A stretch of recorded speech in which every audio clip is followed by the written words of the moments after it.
Hello and welcome everybody to the Sportstopia Sports Betting Preview Show. I'm your host, Daryl Snyder, and with me as always, our top sports betting expert, Mr. Gary Greene. Today we'll once again go over all the Major League Baseball's wild card games for Wednesday. Gary stayed red hot yesterday with 2 free winners on our show, and he has one very solid free pick for the day that he's going to give out sometime during the show. So make sure you stay tuned. Let's go to the good stuff. How are you, Gary? Hey, Mr. Daryl, good to be on and excited for day 2 of the wild card playoffs. My heart's beating a little easier today that the Phillies did win that game yesterday. Being a Phillies fan for my whole life, it's always good to grab that first one. But I have a question for you, though. Shoot. If you were the third base coach, would you have thrown up the stop sign? Not a chance. In fact, I would have sent Schwarber home earlier in the game too, because we needed those runs, and we got to thank Harper for hitting that second free pick with the Phillies team total over 3.5, because he ran through the stop sign, made it easily. But that changes the day from a 1-1 to 2-0, and sometimes to stay red hot like we've been red hot now for about 12 days, I guess, and you have to have a little luck on your side. And it's interesting because last weekend in football, we had a gigantic weekend, and every one of the losses that I had were, people use bad beats as the name. And what's funny is I told you before that I invented bad beats 35 years ago on my show, but Scott Van Pelt on ESPN, that's a popular segment now. But I really believe they're not bad beats. They're tough beats. And, they're tough beats. If you have the right side, like a football game, you pick a game and the team gains 550 yards and the other team gains 150 yards. And somehow you don't cover because the other team ran a pump back, a fumble recovery, a tipped pass, touch, whatever happens. Crazy stuff happens. But let's say these things all happen in that game against you. You had the right side. You have a tough beat. It's a tough beat that you lost.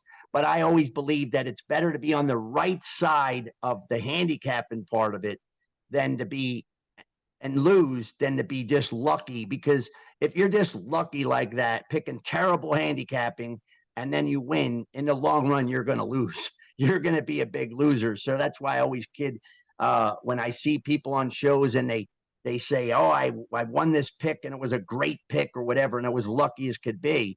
And I would be like, shh, just keep quiet. Just say, yeah, we won yesterday, and try to move on. Taking a pat on the back when it was a bad pick is not really the way to go. Now, the Phillies wasn't really a team total over 3.5 a bad pick. It wasn't a lucky winner. We had bases loaded, no outs in second and third, no outs, and we didn't score, runs. That's not normal. Milwaukee did it yesterday. If you lost Milwaukee, it's kind of like a tough beat. When you have bases loaded, no outs, and you score no runs, that's a disaster. That when really Longoria made that great play. Yep, that was the end up the double play to end it. But how a game can change. The pitch before that, or a couple pitches before that, the Milwaukee batter kind of almost got hit in the foot. The umpire said he did. That guy walks with the bases loaded. It's 4-4. The scoreboard showing 4-4 on the TV, and you're like, wow, I don't know if that hit his foot. And lo and behold, it didn't hit his foot. He goes back to the batter's box. He strikes out. Next batter hits a beautiful liner. It spears it. Double play. That's the ball game right there. That is Teddy. I call that Teddy ball game. Teddy ball game. Game's over right there. It didn't end right there because obviously they had a lot of time. But yesterday, for total bettors, you could have swept the board with a 4-game all unders, which is not that unexpected, and especially in day one. Pitchers usually dominate, and it's even more because a lot of these teams that won and just sat out players at the end, they got to kind of retool and get back into action. Sometimes it takes 3-4 at bats. It didn't for Royce Lewis after missing 2 weeks. Wow. for the Twins. Wow, that's the greatest start of all time for a young kid. But the difference is Milwaukee got 2 runs on a double in the 9th inning off the wall that played at 2 runs that changed that from an under to an over. So you did get a tough luck, bad beat, whatever you want to call it. But that would have been 4 unders on day one. That's crazy. Yeah, Royce Lewis, he wasn't sure he was going to play, and then we weren't sure. I had him in a few fantasy lineups, and he was the optimal that he ended up being with the stack of who was it for? I think the Phillies might have had 4, but yeah, I'm gonna play him today. He seems to be red hot, and I think he's just DHing. I don't think he's in the field. Yeah, that's all. That's all. Or something. You know, it's so funny because young kids will always come up in the playoffs. There'll always be a few that'll somehow come out of nowhere, make a name. Last year was Randy Rosarina, who also had a good game yesterday again. These guys just somehow thrive in the big situations. It's a tough spot. The Arizona pitcher, the young kid that I said, I don't think he's going to have a good start because it was a tough spot for him. He didn't. They pulled it off in spite of his horrible 2 1/3, I think he went. But there's a kid, Carter, on Texas, who just came up 3 weeks ago. He gets 2 hits, 2 for 2 in his first ever playoff game, 2 walks. They call him Full Count because that's his nickname, because he gets into so many full counts. I think he had a full count 3 times yesterday or out of the 4 at bats. And wow, I mean, what a difference that could make. All of a sudden, a guy that you're not even really counting on. Even Texas put this kid at 9th, even though they wanted to put him earlier, to just say, hey, just keep the pressure off him. But playoffs are like the beginning of the season. You just want to get that first hit. You want to get that first strikeout. You want to make that first out in the field. And so now we've had all that. For the most part, we've had all that for players other than these starting pitchers. And again, really, baseball comes down to the bets you're making are for starting pitchers. Our play that we loved, Montgomery, who has been so good to us. This guy is just, he may be right now, he is the best pitcher in Major League Baseball in these playoffs. He is the best pitcher. I mean, he's on a run of Oral Hershiser making back in the day. I mean, he is that good. He got out of a couple of big jams. He even dove and caught that ball, but we had the first 5 innings under for that bet. And the fact is that first 5 inning bets are really even more important when you're getting at game 2s, because the teams that lost yesterday are going to empty that bullpen. They're not taking any chances. Most of these managers do it anyway, but they'll go crazy with it today. And we'll see what happens. But your bets a lot of times might be better off betting the first 5 innings on certain pitchers that only go 5 or 6 innings anyway. Otherwise, you're risking the bullpen. Yeah, Montgomery, I watched him. He's a lefty, but his ball, it like tails, to a right-hander. It just like stays out. My brother made a comment. He was on with you with that underplay, and you remember the bases were loaded, and Glasnow threw a wild pitch over the catcher, and it looked like, this one he might end up. No, trust me. And when there's guys, the Phillies have a few guys that do that over and over, and so you're always like, oh my God, I can't. When the guy gets to third, you're like, I can't give up that wild pitch right now. But Montgomery has been excellent. But that was a game where Tampa Bay. I really am stunned when I said yesterday on the show that Tampa Bay, the place would be rocking. They finally come when the playoffs start. It was 19,000 people, a half-empty stadium. That is a disgrace. The disgrace to baseball, and why they're building a new stadium for fans that don't come in the playoffs to a 99-win team. You got to give a lot of credit to Texas. They came from Seattle, their last game. Tough 4-game series. They had a that's as long a flight as you're going to have to ever make in baseball. And of course, they had a day rest, but they got in like 4 o'clock in the morning on Monday morning. So they didn't even have any walkthroughs or batting or anything on Monday.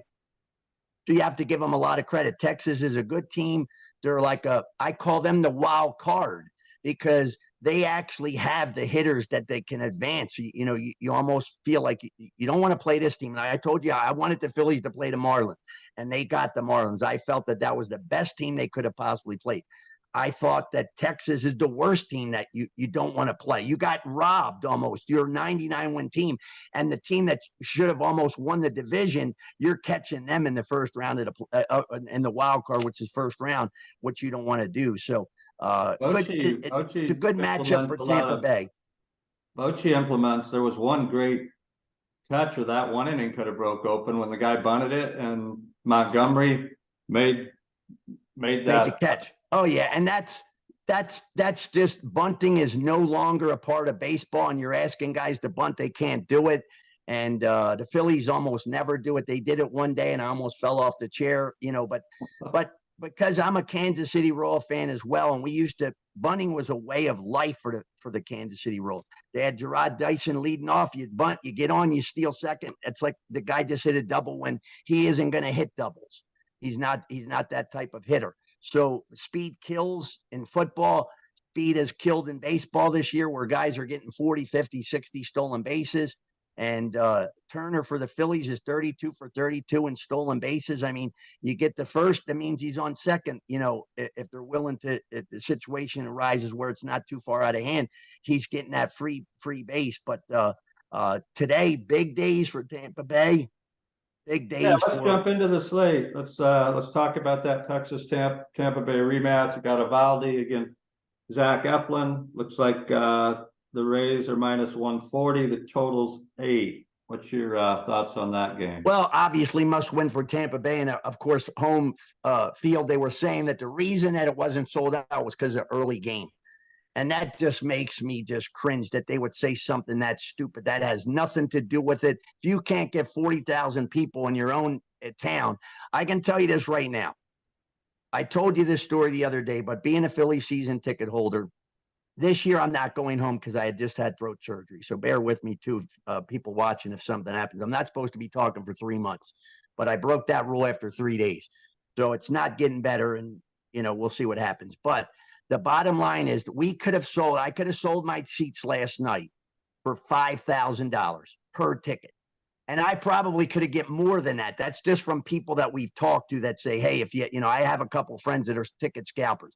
They're not selling them for $5,500. They're going to sell them for more. The supply and demand is unbelievable. If the Philly stadium was 150,000 seats, they would have sold 150,000 tickets. That's the difference. And now you have Tampa Bay and win year after year after year after year with a low payroll to boot, 99-win team, and you can't show up for the playoffs. Minnesota won the game yesterday 50% because of the fans. The fans were unbelievable. The place was, I said, this Homer is the Hanky. Phillies. And tonight will be the same thing for the Phillies. And, when they play, if they win this round and play the Braves, every game, that home field advantage is absolutely unbelievable. What do you think their tickets will be worth in the Braves Phillies? It'd be more. It just keeps going up and up, and I told my friends, I says, listen, you got to take the wife, because the wives have wanted to go. I said, you got to let them, I want them to experience this. I don't need the money. If you want to sell the tickets, we'll split the money. And because I have season tickets with one of my buddies, and I said, you can sell them if you want to make the money. And then he says, yeah. I said, I want you to take your wife. That's on me. And he goes, but that's going to be money I wanted. I wanted that money. So we said, it's up to you. But then after he went, he said, wow, what a thrill. It's so exciting. And I think maybe he's going to take his daughter tonight. And but to me, that's exciting. I told you my mom's the energy. Yeah, my mom's the biggest Phillies fan that there is. And I want to take her to games, but she's 85 and she's too nervous of going into the big crowd. We went years ago, but I said, you got to experience this. This is, unless you've been there, and I've been to so many of these big type of games, the excitement is well worth the money. And again, you got to have money.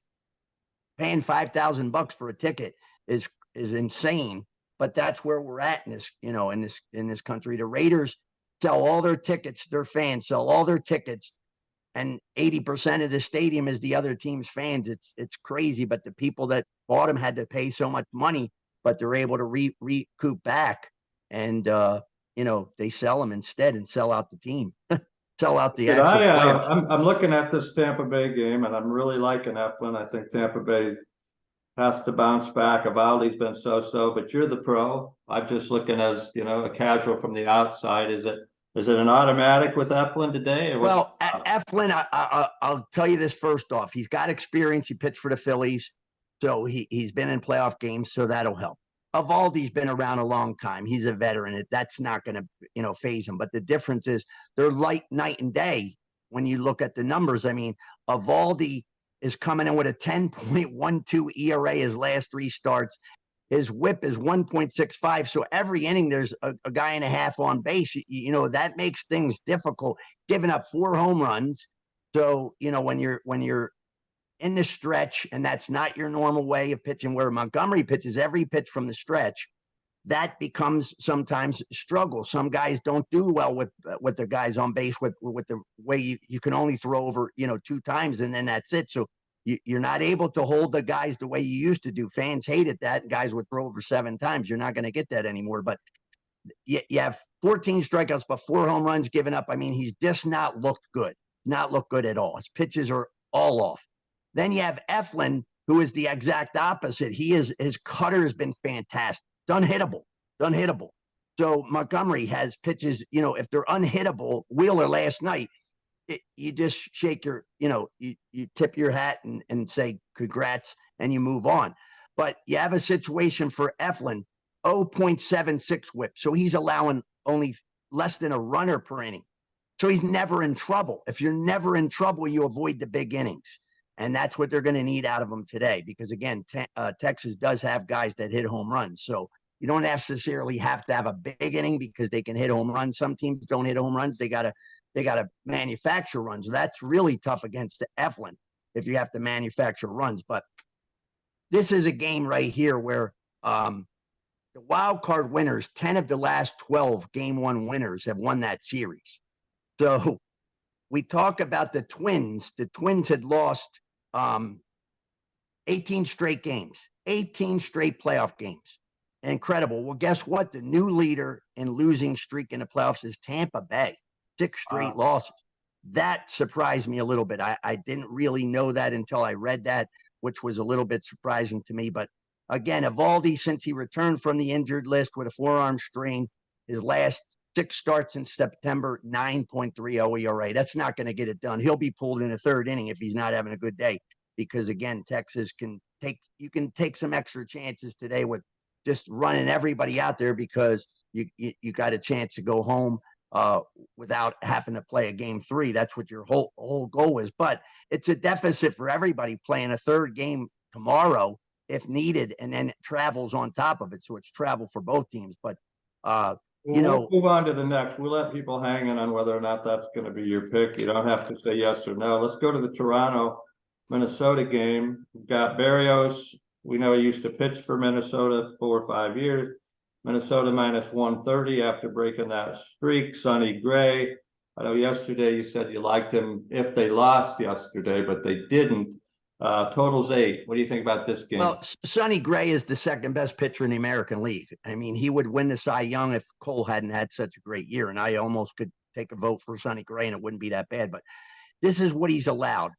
1-1-0-1-3-0-1 in his last 7 starts. He's allowed only 3 home runs his last 9 starts. He didn't allow a home run to start the year for 11 straight games. That is phenomenal stuff. So they got to manufacture on him. And that's a tough guy to do it for. He'll even get out of jams. But he's only had 5 walks total his last 7 starts. So no freebies. His ERA his last 3 starts is 1.06.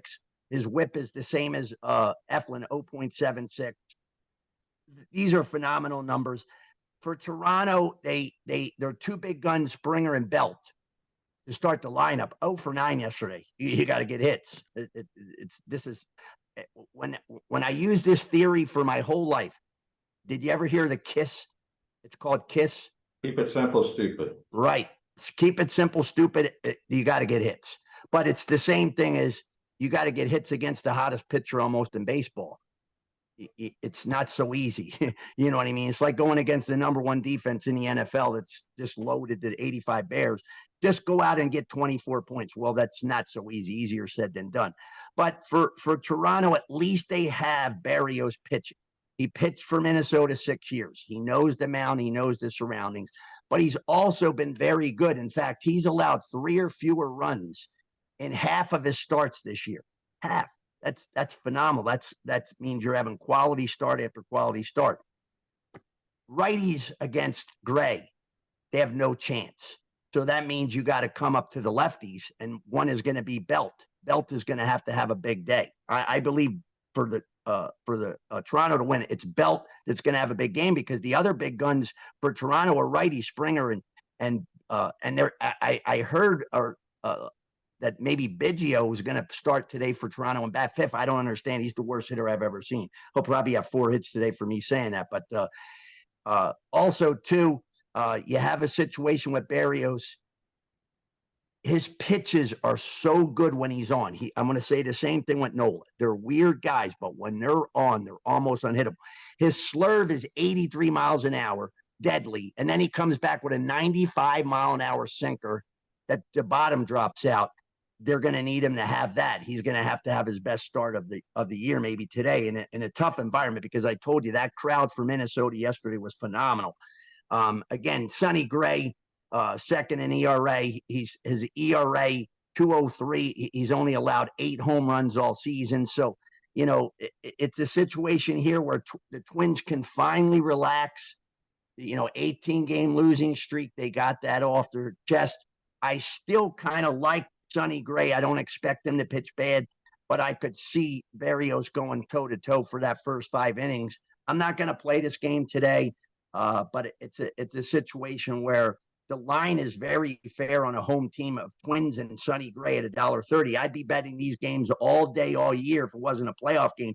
You're going to give me that kind of price with a great pitcher, and of course, I'd be using Sonny Gray in a 5-inning, first 5, because that's about all. He's going to go 6 innings. What is the total for the first 5? I think it was the same as the game, like 130. No, I mean, what was the run total for the first 5? 4. 4 like yesterday. Yeah. So, I won't call that one of your picks, but I kind of like the way you're describing that. Yeah, that would be a game that I would have leaned bet to the under. I originally was going to go Sonny Gray first 5. Now that they won and Berrios has been pretty good, and Toronto has been a pretty good team on the road for the most part, way better than average 500 teams. So, but I'll let that one go today. I like your Belt call. He was a giant. He was another guy, automatic, almost full count. I think he tied the major league record. It's insane how many pitch at bat he had. I think it's like 23. And you might think have you ever heard a guy have 23 pitches in one at bat? Well, I've seen a lot this year of 11s and 12s. That's Tony Gwynn-esque. That's crazy. That just kills a pitcher. And again, it's worse because most of these teams baby these pitchers anyway. 93 pitches for Wheeler last night. And I thought the guy was going to be running out there to get him, and he let him stay till the end of the inning. He got out of it, and I was like, the longer he could go. Strategy against Belt, instead of getting burnt out, he should just hit him lightly in the thigh and just say, "Take your breaks," because he's not a fast. They call him a draft. The only good thing about baseball is when they're going to walk the guy intentionally, they don't go through the motions of the 4 pitches anymore, which is good. Right. Yeah, best rule they ever did. Okay, let's go on to the third game. We've got the surprising Diamondbacks, who we talked about that.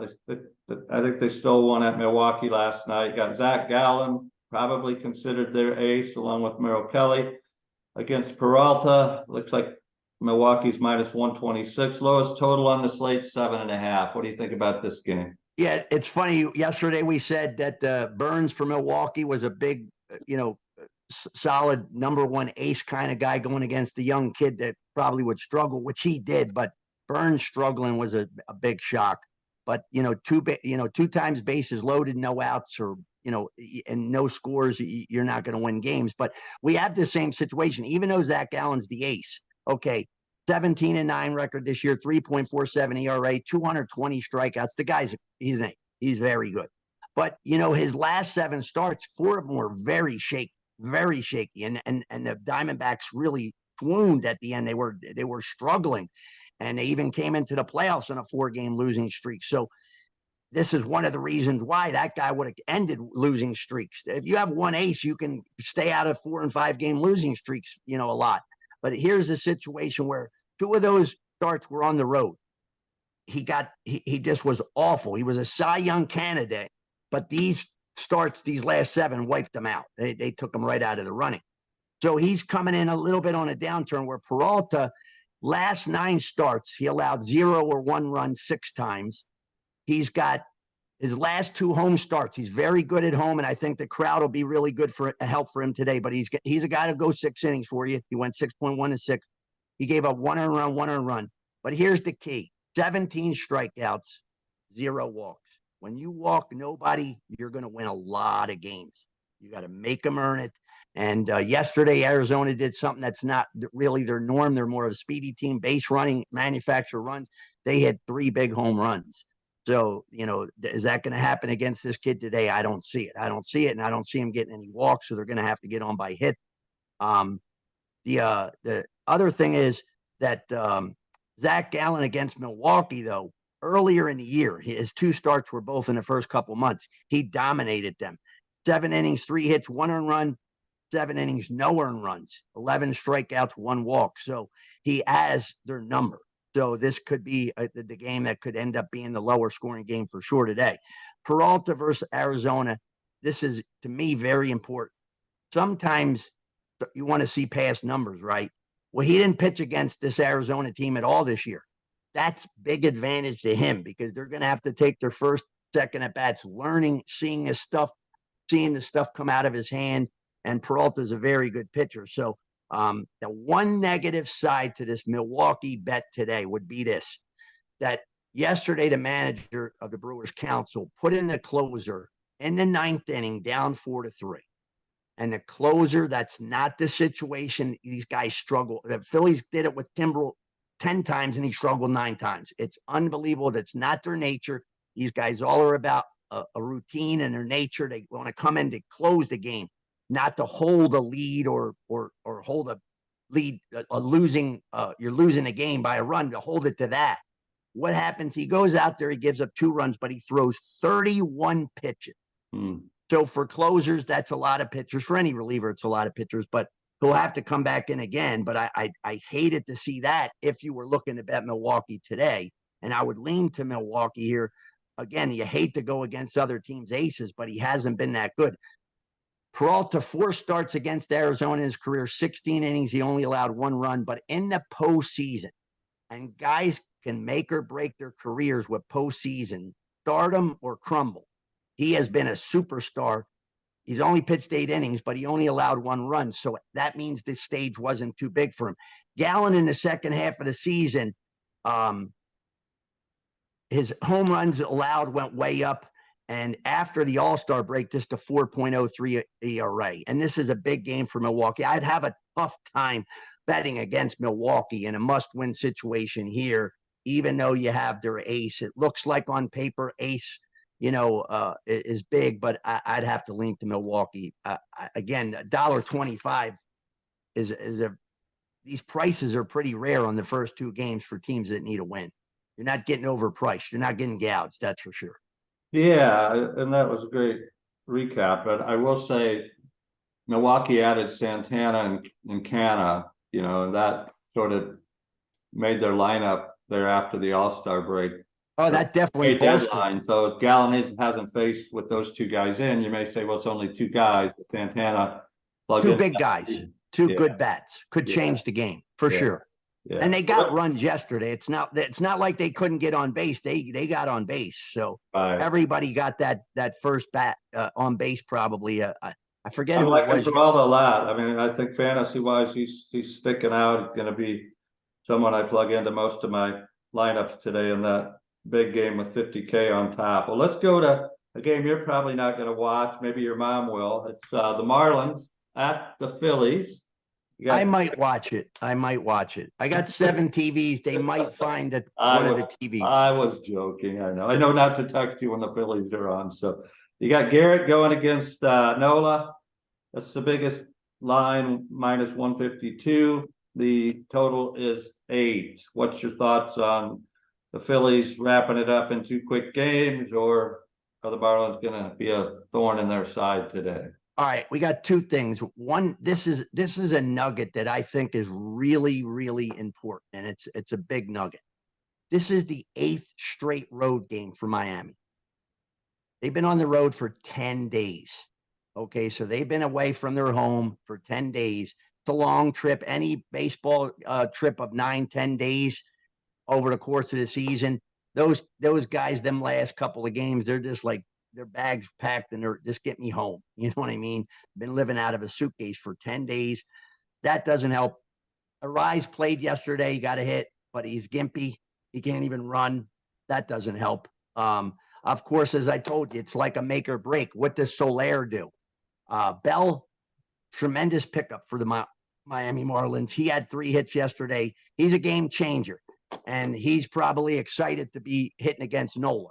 But, you know, you have the situation again where it's pitcher against pitcher, and we're going to go into always pitcher first. That's the main ingredient of your bets most of the time for baseball. You have another lefty going for the Marlins in Brad Garrett. Now, Brad Garrett, to me, is the best pitcher right now on Miami. I was surprised he didn't go last night, to be honest with you. But now he gets the better of matchup because going against Wheeler was a tough task for that Luzardo kid. And Luzardo pitched okay. He got out of jams, but for the most part, the Phillies hit him the way I thought they would. But this is the second straight lefty. He was 9-7, 3.66 ERA. He's on 7 days rest, so he's well rested.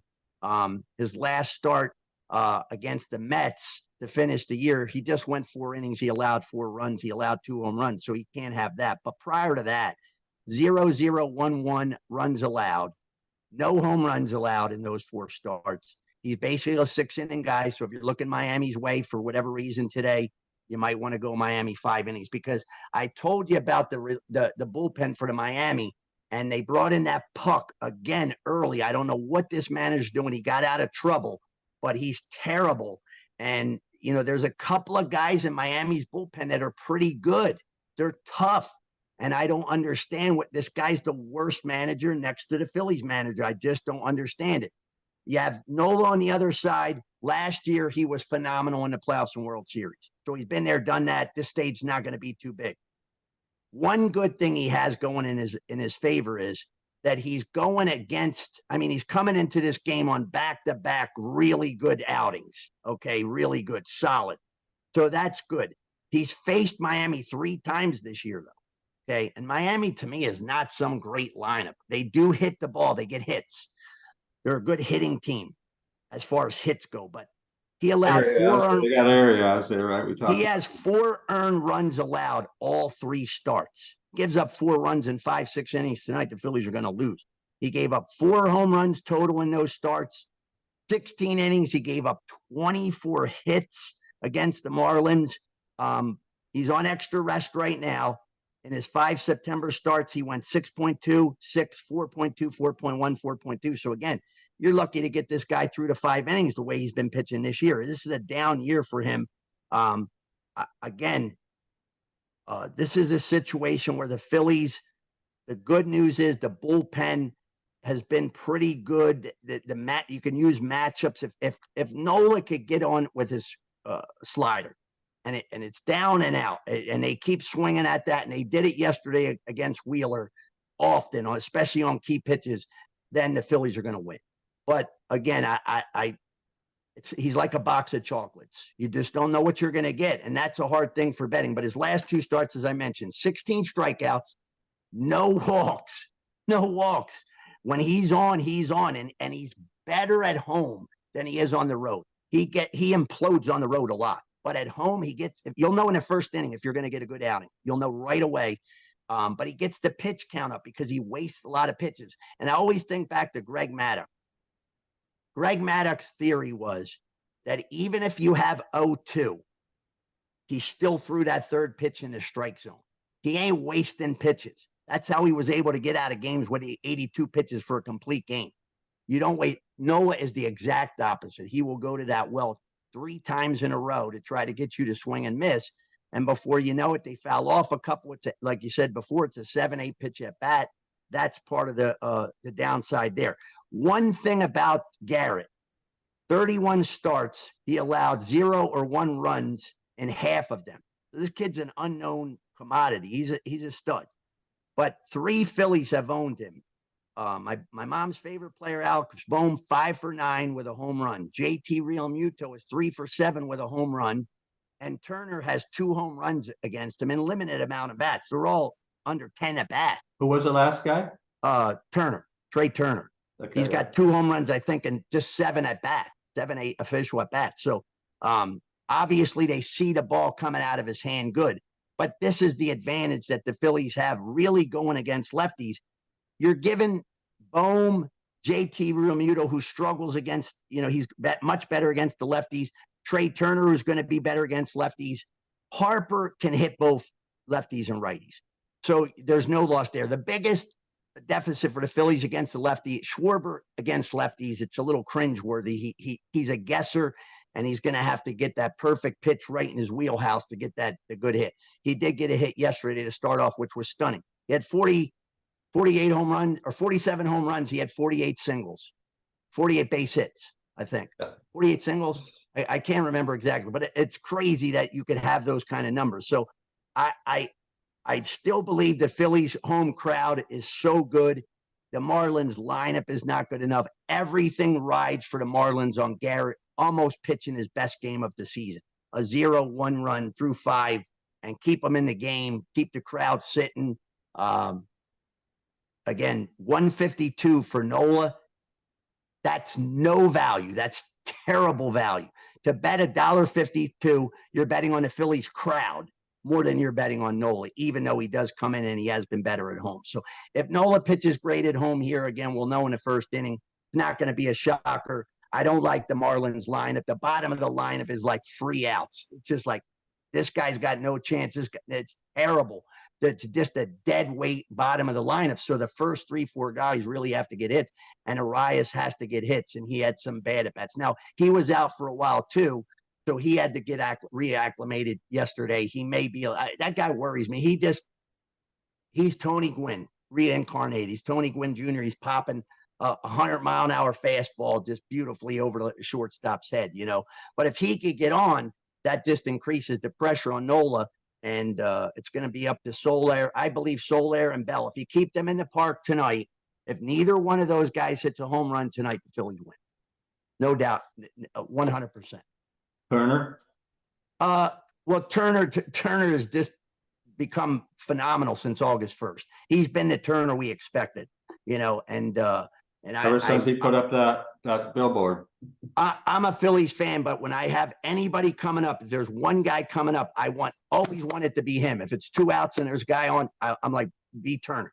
Even before Harper, be Turner, because I truly believe Turner's going to have a really big playoffs. Nice.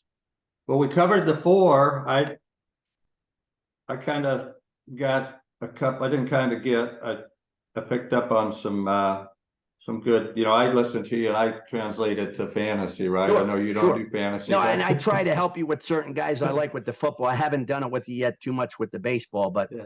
Oh, you did today. I like that stack. That's called a mini stack when you do Bohm and JT and Turner. So stacks normally a 4 or 5. So I'll probably stack the Phillies up with 5. I don't know, Schwarber, like you say, his wheelhouse is like up in his eyes somewhere. Wheeler is a top 5 pitcher in baseball, especially when he's on, and he plays in a tough park. It's a home run park. In the summertime, fly balls are coming out of there. The Yankee Stadium's the same thing. So if you have a pitcher ERA that good and you're pitching in that type of ballpark, if Zach Wheeler pitched in Kansas City, Zach Wheeler would win 23 games a year with the same Phillies team, of course, not with the Kansas City Royals lineup, but in that stadium, because fly balls in the Royals Stadium, like they'll show you Yankees home runs and they'll say this home run was a home run only in Yankee Stadium, none of the other parks, or maybe one other park. And then I look at the Royals Stadium and you're like, these balls are caught at the warning track. But that's another thing that's a negative, where a player hitting these home runs is no frustration. He's exuberant. He's excited. He's not in slumps. Where these other guys, you can see him. George Springer yesterday hit a monster shot. Taylor in the outfield made a big catch on one ball. I forget if that was Springer. I think it was Chapman for that ball. But when you just miss a home run, it demoralizes you. And I see this happen to the Royal young kids game after game, and you're like, move that wall in. But their theory is that we can't match up because we don't have the big home run hitters, so we're going to try to beat you with pitching and defense. but that the more, and so you don't see anybody really with the big numbers. They got to be, powerhouses. Salvi Perez and Soler are the two guys in the last 20 years that really got home runs. But for today's free pick, we made them wait long enough here, I guess, at this point. But I'm taking Tampa Bay today. I was going to go with Zach Eflin in the first 5 innings, but I reversed course, and I'm going to go Tampa Bay for the game, full game, because I believe that they're going to end that 6-game streak. I think that Randy Arozarena, I think these guys played yesterday. It was a terrible game.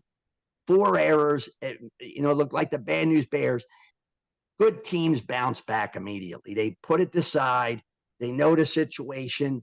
I'm not saying that Texas is going to let off the gas, but again, they had that long trip. They were on the road to end the season. I think this is a beautiful spot, and we're getting a much better starter, much better. I think Eflin can have a 7-inning beautiful game here today, and I don't see Evaldi having a good game. So $1.40 in this situation. My limit's $1.50, but $1.40 is as fair as you're going to get for a team, again, a 99-win team, no home field advantage unless today turns around. Maybe word gets out and people that didn't go say, wow, I could have went to that game. There's a seat. I didn't have that available. You ain't thinking that as a Phillies fan. You're not saying, let me just go to the stadium and maybe I'll walk up to the window. That ain't happening.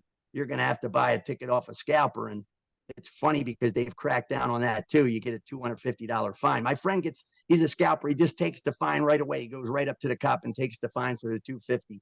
And then he moves on and then he doesn't have to worry about anything. He's got his fine. I guess you can only get fined once a day. They don't lock you up. They don't take you in. So do you hand the $250 in cash to the cop? No, I guess he gets a ticket. He's got to pay it in court.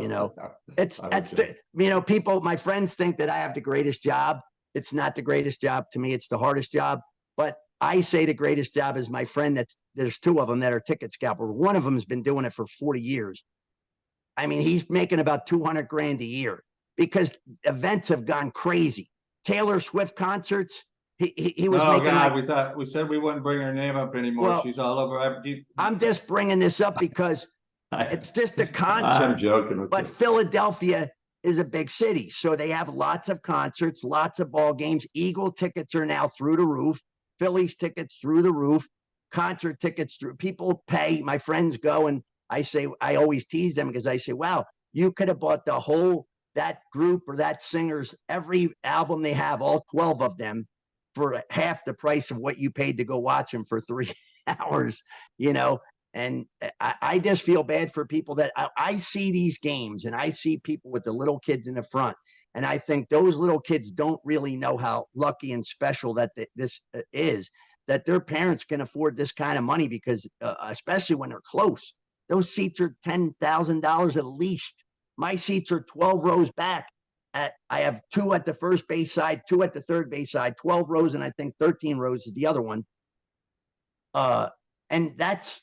You know what you're going to get now when people watch this podcast? They're going to be wanting to bid on your tickets. Yeah, and you know what, though? That's the funny. Like, I'll tell you another. I'm a season ticket holder with my other friends for the Yankees. They're all Yankee fans back in New Jersey. I hate the Yankees. I used to go to the game and wear I had a jersey of every other team, and I'd wear that jersey to the game until you almost, people get, they're nuts, and then you're like, okay, I can't do this, especially a Red Sox shirt, So I would be there, and my friends. And then people come up to you and they think you're Seinfeld or the brother of everybody's. No, they think that I was crazy for wearing that uniform. That's what they think. They were thinking you got a lot of. In New York, yeah. They were saying, "Hey, buddy, you got brass balls."